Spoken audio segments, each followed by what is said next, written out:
الاهلي بطل السوبر المصري على حساب الزمالك وبرضه بضربات الجزاء. هنتكلم عن الماتش بشكل عام وبشكل اعلى شويه من التكتيك والبساط والحاجات دي.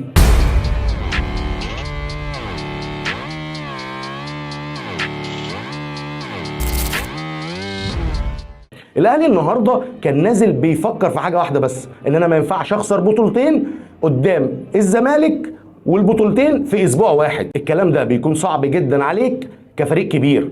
الزمالك ما يقدرش يخسر بطولتين قدام الاهلي ورا بعض، والاهلي كذلك.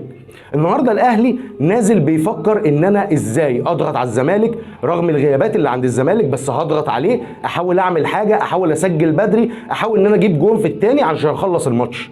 وده اللي ما حصلش. هنبتدي مع الزمالك اللي عمل حاجه غريبه جدا.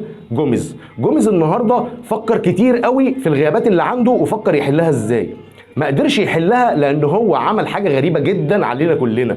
لاعب زياد كمال ومحمد شحاته وعبد الله السعيد، وخد ناصر ماهر اللي بيعمل له عمق في نص الملعب واداه ناحيه الشمال، ودي كانت غلطه كبيره جدا جدا جدا منك يا جوميز. وده اللي شفناه في ارض الملعب. الاهلي من اول دقيقه ضاغط على الزمالك والزمالك مش قادر يطلع الكوره.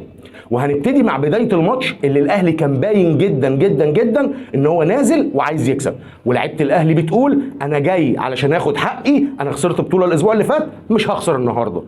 ومع اول 5 دقايق الاهلي ماسك كوره على الزمالك، والزمالك لا بيقدر يقطع ولا بيقدر انه يطلع بالكوره. ووصلنا لغايه الدقيقه 5 ونص 6 بالكتير، ولقينا ان الاهلي بيعمل 1-2، حسين الشحات بينفرد بالمرمى، ولكن عواد نجم الشوط الاول بجداره بيشيل الانفراد.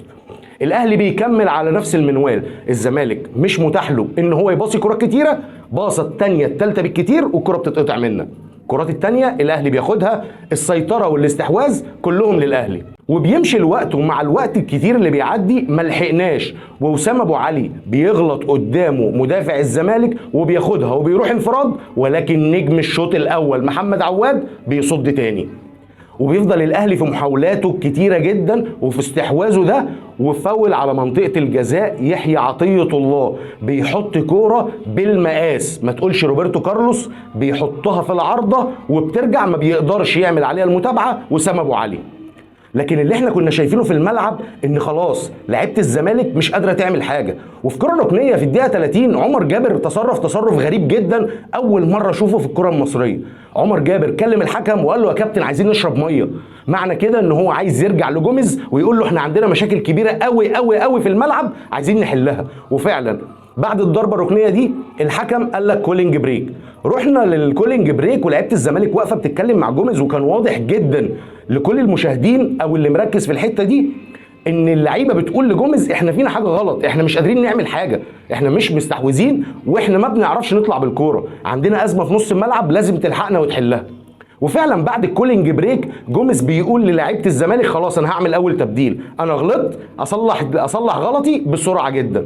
وبيسحب زياد كمال من نص الملعب وبينزل مشلاك ناحيه الشمال، وبيقول لناصر ماهر انت هنا مش نافع، تعال ارجع في نص الملعب، لان اكرم توفيق كان مسيطر جدا على ناصر ماهر اللي حد من خطورته بشكل كبير جدا جدا. لكن مشلاك بيخش في الماتش، ودي صعبه جدا ان انت تنزل لعيب في الدقيقه 30 يعمل لك خطوره. اللعيب لسه ما لحقش يخش في جو الماتش والاهلي فضل مسيطر جدا. وبنوصل لغايه الدقيقه 45 النادي الاهلي بيحصل على ضربه حره مباشره تاني، ولكن المره دي بينفذها وسام ابو علي اللي بيحطها ملهاش حل، بتيجي في القايم وبتخرج بره. وبيخلص الشوط الاولاني اللي انا كنت شايفه من وجهه نظري ان لعيبه الاهلي لو كانت اهدى شويه كانوا سجلوا جون واثنين وثلاثه، لان الزمالك يعتبر ما جاش. وجوميز عمل غلطه كبيره 30 دقيقه ما قدرش يحلها في الربع ساعه الاخيره.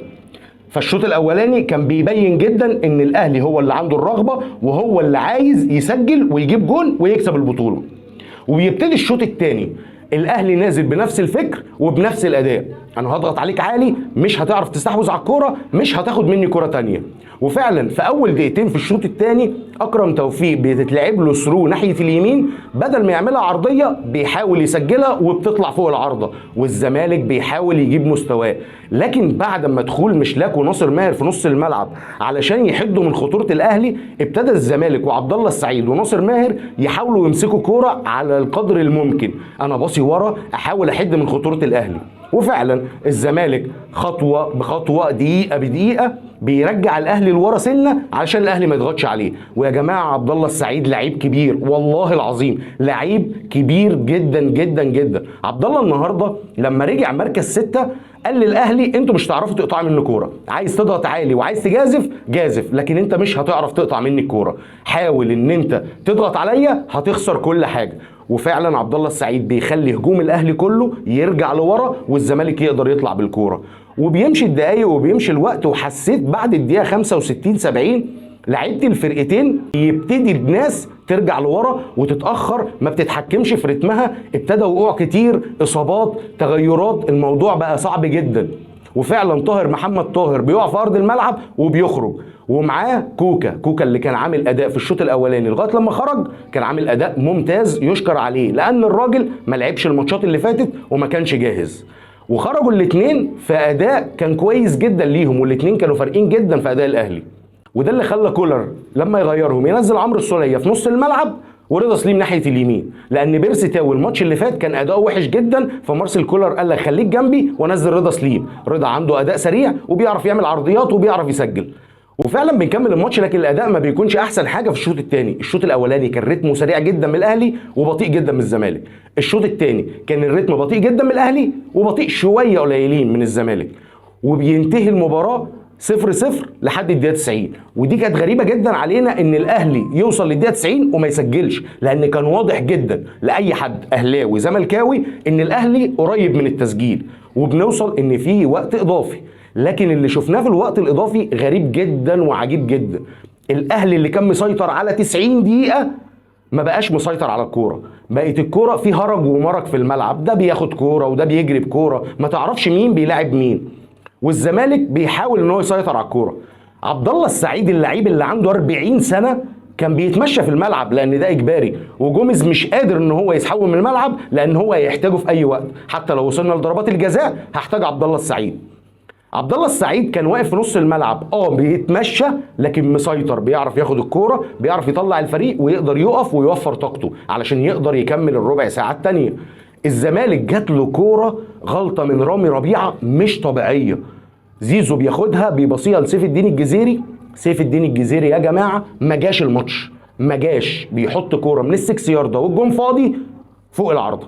ودي كانت غريبه جدا من سيف الجزيري، ان المفروض ان هو مهاجم قوي وسريع وبيقدر يخلص، لكن في الكوره دي بالاخص يحيى عطيه الله يتضرب له تعظيم سلام، لان الراجل ده غطى تغطيه عكسيه زي ما قال الكتاب.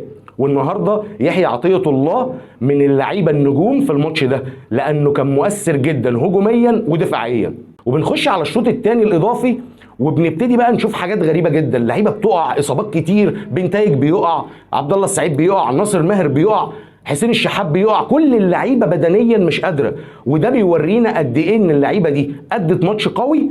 وشفنا فيه كوره، يعني الماتش النهارده من الماتشات القليله للاهلي وللزمالك في الفتره الاخيره اللي نشوف فيها كوره كويسه جدا. وكملنا الربع ساعه الثانيه وفعلا الاداء هبط بشكل غريب.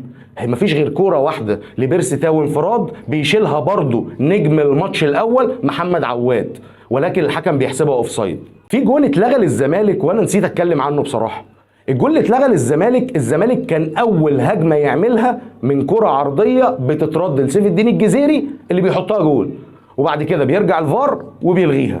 ونرجع بقى تاني للربع ساعه الثانيه اللي في اخرها زيزو بيعمل عرضيه خطيره جدا، لكن مشلاك بيحطها بدماغه جنب الجول. الراجل ده امكانياته بدماغه صعبه جدا. وعايز اقول حاجه، مشلاك 1 على 1 مش هتلاقيه، مشلاك لعيب سريع بس، ده اللي انا شايفه منه لحد دلوقتي، يمكن بعد كده نشوف منه حاجه تانيه. وبنوصل لضربات الجزاء اللي الزمالك كسبان بيها السوبر الافريقي والاهلي خسران، وبنبتدي نلعب ضربات الجزاء وضربه ضربه، وجمهور الاهلي وجمهور الزمالك مضغوطين جدا نفسيا. جمهور الاهلي خايف تاني يخسر السوبر المصري بضربات الجزاء، والزمالك يمكن مش قلقان لانه الماتشين اللي فاتوا لعب ضربات جزاء وقدر ان هو يكسب. وفعلا بنشوط ضربه وضربه لغايه الضربه الثالثه اللي بيصدها محمد الشناوي اللي ظهر في ضربات الجزاء بشكل قوي جدا. وبعديها الاهلي بيسجل، لكن في الضربه الاخيره رضا سليم بيخش، لو سجلها الاهلي يكسب. وبيحطها، لكن عواد تاني بيرجع ويصد ويتألق ويرجع الزمالك للماتش. عواد كان سبب من الأسباب إن هو يخلي الزمالك ليه حظوظ في الماتش ده 100% من أول دقيقة لحد ضربات الجزاء. وبنكمل والزمالك بيخش يسجل وبنلعب ضربة وضربة، ضربة وضربة بتتسجل، لكن في الضربة التانية الأهلي بيضيع وبيخش شيكابالا أسطورة نادي الزمالك اللي لو شاطها وجابها يكسب الزمالك، ولكن الشناوي بيتألق وبيرجع للأهلي حظوظه إن هو يكسب البطولة. وفعلا في الضربة الأخيرة الأهلي بيسجل وعمر جابر بيحط الكرة في العارضة وبيفوز النادي الأهلي وبيسقر لنفسه ولجمهوره من السوبر الأفريقي. مبروك لكل جماهير النادي الاهلي ومبروك لكل الناس اللي فرحانه، وهارد لك جدا لنادي الزمالك. كان عندك غيابات ما قدرتش تسيطر عليها، ولكن الظروف اللي بره الملعب اثرت جدا النهارده على نادي الزمالك وده كان واضح في الاداء. ولكن عندي نقطه صغيره، زيزو التاني ماتش هو وسيف الجزيري ما يكونوش موجودين في الملعب. انا النهارده شفت زيزو مثلا في الدقيقه 80 وفي الوقت الاضافي الشوط الثاني، غير كده انا ما شفتش زيزو. وجمهور الزمالك يقدر يقول لي لو هو شاف زيزو احسن من كده، وانا بيتهيألي انا شايف ان جمهور الزمالك هيلوم على زيزو في الماتش ده. الماتش بشكل عام كان فيه كوره ممتازه، انا عجبني جدا ان الاهلي والزمالك النهارده قدموا لنا كوره وقدموا لنا حاجه حلوه. لكن هقول حاجه، اللعيبه النجوم اللي بتقول على نفسها نجوم، حسين الشحات، وسام ابو علي، زيزو، سيف الدين الجزيري، اللعيبه دي بتاخد فلوس كتير جدا. ما ينفعش اللعيبه تروح بانفرادات وكور وهو والشبكه ولاقيه بيضيعها. انت لعيب كبير علشان بتسجل الفرص القليله، مش لعيب كبير علشان بتاخد فلوس كتيره. واظن ان الماتش ده وفى وكفى وشفنا منه اللي احنا عايزينه، وبكده اكون اتكلمت معاك في كل تفاصيل الماتش واللي حصل. بس ما تنساش اللايك الجميل، شير وسبسكرايب. وانا ديبو وده ما لعبتش كوره، واعذرونا عن الدوشه اللي جنب الاستوديو عشان بس الناس بتحتفل. شكرا ليكم.